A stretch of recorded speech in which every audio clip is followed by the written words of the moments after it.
Halo guys, gua Sanzaime. Di video kali ini Mimin ingin membahas tentang fakta menarik yang ada di chapter 154 dan mungkin bakal spoiler dikit untuk kelanjutan ceritanya.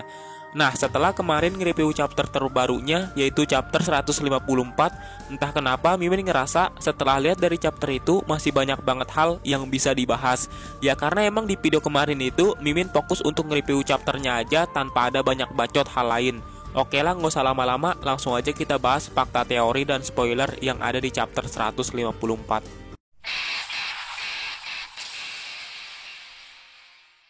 Oke, yang pertama kita membahas dulu tentang kekuatan King yang sesungguhnya.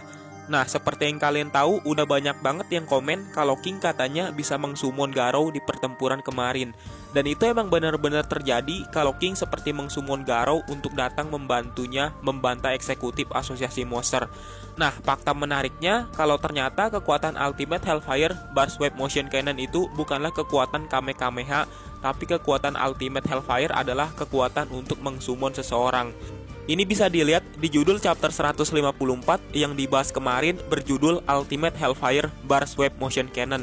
Dan pada saat King mengatakan Ultimate Hellfire juga, itu momennya pas banget di mana Garou langsung datang untuk membantai ketiga eksekutif asosiasi monster.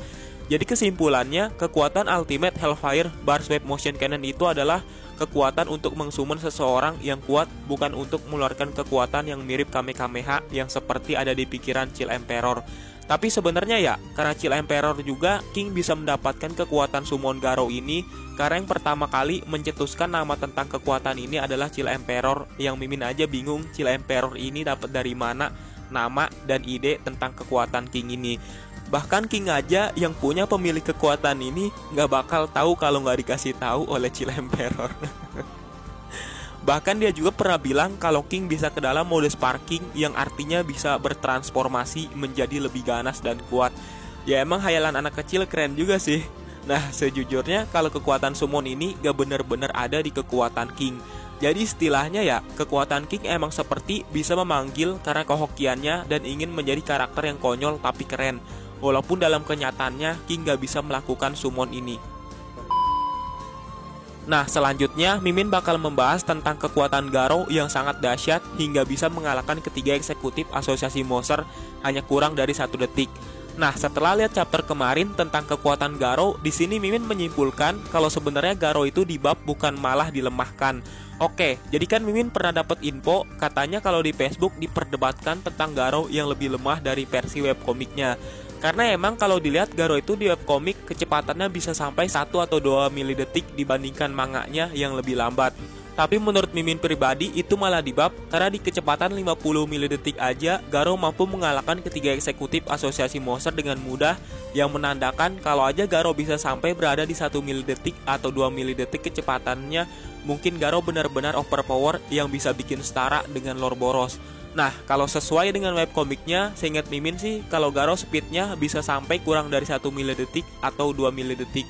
Karena dia pernah melawan Plexiplas yang dimana Plexiplas mengeluarkan teknik rahasianya yang kecepatannya sangat tinggi sampai 2 milidetik. Dan ternyata Garou bisa langsung mempelajari teknik itu yang membuat kecepatan dia bertambah sangat cepat. Jadi kita tunggu aja apakah Garou akan bisa lebih overpower dari versi webkomiknya. Nah, kalau Garou benar-benar bisa menjadi overpower, kemungkinan besar pertarungan antara Garou melawan Saitama akan benar-benar epic. Apalagi Murata Sensei juga pernah bilang kalau pertarungan Garou versus Saitama akan lebih epic daripada pertarungan Lord Boros melawan Saitama. Ya, walaupun Mimin masih bingung juga dengan pertarungan Garou melawan Saitama. Apakah Garou akan benar-benar menjadi full monster di versi manganya? Karena yang bikin bingung itu lapisan monster Garou malah hancur, yang menandakan seperti ingin menjadi manusia kembali ketimbang menjadi evolusi selanjutnya.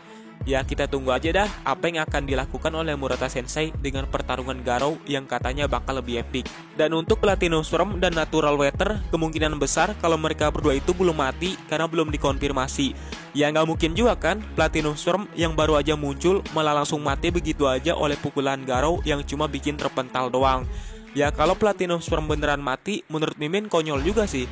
Ya ngapain gitu capek-capek Murata Sensei ngedesain karakter Platinum Storm yang benar-benar keren kayak alien ini kalau cuma untuk dimatiin oleh Garou hanya dalam satu kali pukulan. Jadi kesimpulan Mimin, Garou akan bertarung dengan Platinum Storm dan akan bertarung juga dengan Flashy Flash. Nah, untuk kemungkinan besar yang bakal bertarung pertama melawan Garou adalah Platinum Storm yang baru aja terpental jika sesuai dengan webkomiknya. Sekali lagi, kalau sesuai dengan webkomiknya. Ya karena Flashy Flash juga dalam posisi kebingungan setelah dia diteleportasi oleh Blaze. Tapi ada kemungkinan besar juga kalau Flashy Flash yang bakal pertama melawan Garou. Karena setelah dia muncul di permukaan, kalau di webkomiknya dia langsung bertarung melawan Garou tanpa basa-basi lagi. Apalagi kan posisi mereka sangat berdekatan, yang dimana Garou dia mikirin Silver Fang, tiba-tiba malah muncul portal dimensi di sampingnya dan muncullah trio koplak. Nah, selanjutnya tentang Blaze yang ternyata dia mengetahui pertempuran yang ada di asosiasi monster, tapi dia sama sekali nggak tertarik dan nggak berniat membantu para pahlawan. Ya seperti yang kalian tahu, Mimin pernah membuat video tentang Blaze yang ketidakdatangannya ke asosiasi monster dan pertarungannya melawan Lord Boros. Dan Mimin juga pernah berteori tentang apa yang terjadi kalau Blaze datang ke pertempuran asosiasi monster. Nah, dari fakta chapter ini, Mimin mendapatkan kebenaran kalau Blaze emang tahu kalau ada pertempuran, tapi cuma nggak mau datang. Lagian Blaze sepertinya benar-benar nggak tertarik dengan ancaman tingkat naga dan mungkin bakal muncul kalau musuhnya adalah tingkat god. Tapi yang bikin kecewa tentang Blaze ini adalah nggak datang bersama dengan trio koplak ke asosiasi monster, yang dimana Blaze malah cuma menteleportasikan mereka bertiga dan dia nggak datang ke asosiasi monster. Ya seenggaknya ngeliat-liat keadaan pertempuran atau nge-review diri sendiri lah. Anjir, ngapain Blaze datang ke pertempuran kalau cuma buat ngeliat-liat atau review diri sendiri. Ya tapi biarkanlah ini menjadi misteri tentang sosok hero nomor 1 yang mungkin masih belum pantas untuk datang ke pertempuran karena belum ada lawan yang sesuai dengan kriterianya. Nah, pembahasan terakhir adalah tentang nasib Manako ke depannya bakal kayak gimana. Ya jadikan kalau di versi webkomiknya Manako ini sama sekali nggak ada dan cuma muncul di versi Murata Sensei. Kira-kira kedepannya apakah dia bakal mati, terbunuh, apa gimana? Nah, menurut Mimin pribadi ada kemungkinan Manako bakal menjadi peliharaan Saitama seperti Black Sperm ataupun menggantikan Black Sperm. Jadi nasib Manako ini ada 3 kemungkinan yang bakal terjadi. Yang pertama, mungkin dia bakal mati karena dibantai oleh para pahlawan yang benar-benar gak suka dengan adanya monster. Yang pasti itu bukan Flashy Flash atau Saitama yang bakal membunuhnya. Tapi untuk kemungkinan ini, Manako mati menurut Mimin sih kecil banget. Apalagi kan Saitama juga mungkin menganggap Manako sebagai geng atau peliharaannya, yang bisa dibilang ada dekingan lah. Jadi Mimin lebih condong ke Manako yang menjadi peliharaan Saitama setelah pertempuran asosiasi monster ini berakhir. Dan Manako juga kan tadinya adalah seorang anggota dari asosiasi monster, sedangkan asosiasi monster ketika aknya berakhir bakal nggak ada karena kekalahannya dengan asosiasi pahlawan.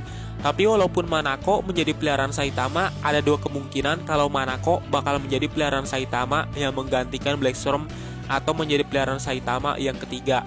Nah, ada alasan kenapa Mimin menganggap kalau Manako akan menggantikan Black Sperm.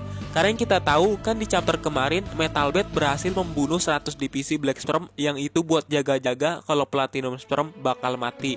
Tapi pada akhirnya divisi 100 Black Sperm ini malah mati.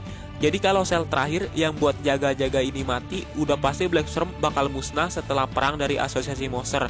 Kecuali masih ada sisa sel Black Sperm yang masih disembunyikan saat ini dan kita nggak tahu keberadaannya. Dan kemungkinan besar juga Platinum Storm bakal mati di pertempuran asosiasi monster. Ya tapi di sini lebih berharapnya Mimin sih kalau Black Storm jadi peliharaan Saitama dan Manako juga jadi peliharaan Saitama. Jadi kan di apartemen Saitama itu bakal jadi ada 3 penghuni yang mungkin bakal menjadi teman sesama monster juga. Bakal keren sih kalau gitu. Kan kalau dilihat dari versi webkomiknya, Black Storm ini kelihatan pintar melebihi tuannya dan bikin ketawa. Sedangkan Manako juga bisa dibilang bodoh dan nurut aja gitu sama Saitama. Dan kalau itu beneran terjadi, wah keren banget sih. Bakal jadi 2 monster lawak yang nyusahin si botak Saitama. Apalagi kan mungkin aja Black Sperm bakal sakni sama Manako, karena Manako juga kan pernah bilang kalau dia adalah perempuan. Entah gimana reproduksinya kalau sesama monster membuat anak. Tapi kayaknya gak perlu dah. Kan si Black Sperm ini aja namanya udah gokil ya. Nah, untuk chapter kedepannya sih berharap bakal menjadi pertarungan Garou melawan Platinum Storm yang akan membuat pertempuran semakin epic Dan mungkin para pahlawan juga tidak bisa melihat kecepatan mereka berdua ketika berduel, dikarenakan wujud Platinum Storm yang mungkin fokus ke speed dan Garou Transformoser juga sama.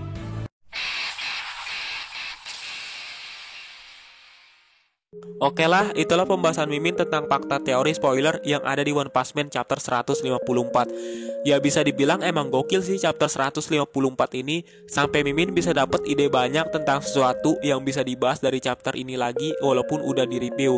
Oke lah, Mimin akhirnya aja video ini. Terima kasih yang sudah menonton video ini. Salam Sanzaime.